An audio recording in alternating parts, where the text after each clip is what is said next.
Hi guys! So for today's video ay magko-color ako ng buhok ko, and this is the current color ng hair ko. Nag-color ako last week ng December, and then ito na, tumubo na siya, so kailangan ko siyang color ulit.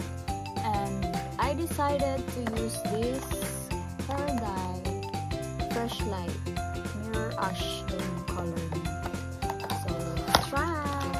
So may kasama siya ganito sa isang box ha. Sa isang box parang ano siya, 527 ata with tax. So may developer, may kasama siyang hair mask.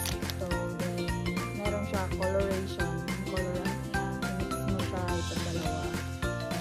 And then ano pa ba kasama niya? May kasamang guide and gloves. So we need these gloves. Okay, so let's start. Sabi naman dito, nagamit ko na kasi ito dati pa.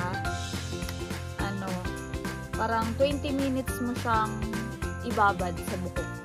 So, let's do this. So, mix natin ito.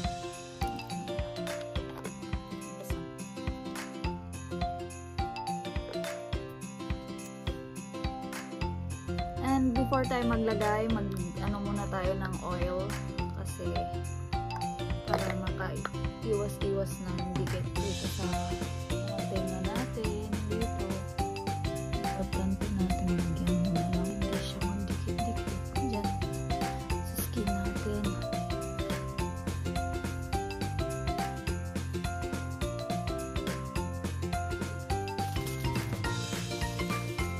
Ano na natin dito, nabuhos na lahat. I-shake lang natin.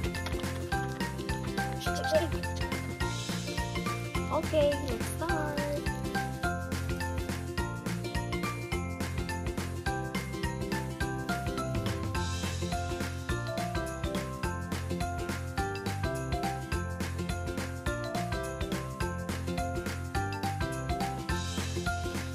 So, ayan. Tapos na po natin nalagyan lahat. So, mag-antay lang tayo ng 20 minutes. Pero, sabi naman, kung gusto mo ma-achieve yung lighter pa or color na gusto mo, pwede namang dagdagan ng minutes. So, try natin 25 minutes. So, antay natin. So, ayan guys. Niligo ko na pala siya. And maglagay ako ng treatment niya, hair mask. Yung hair color niya kanina, hindi siya matapang. Siya masakit sa ilong habang ina-apply. So, this is also free. Kasama to, hair mask. Ilalagay daw. Inubos ko siya. Siguro talaga uubusin. Sobrang nipis lang kasi ng hair ko. Guys, yung hair color, kahit hindi matigas yung buhok mo. Kaya, recommended. Kung gusto niyo yun, gusto niyo magkulay, try nyo yung brand Fresh Light. Hindi to sponsored, pero baka naman.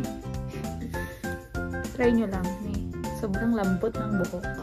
Binabad ko pala whole night yung hair mask, and then binanlawan ko kinaumagahan. And yan na yung final result. Yes, I'm satisfied. Thank you for watching. Bye-bye!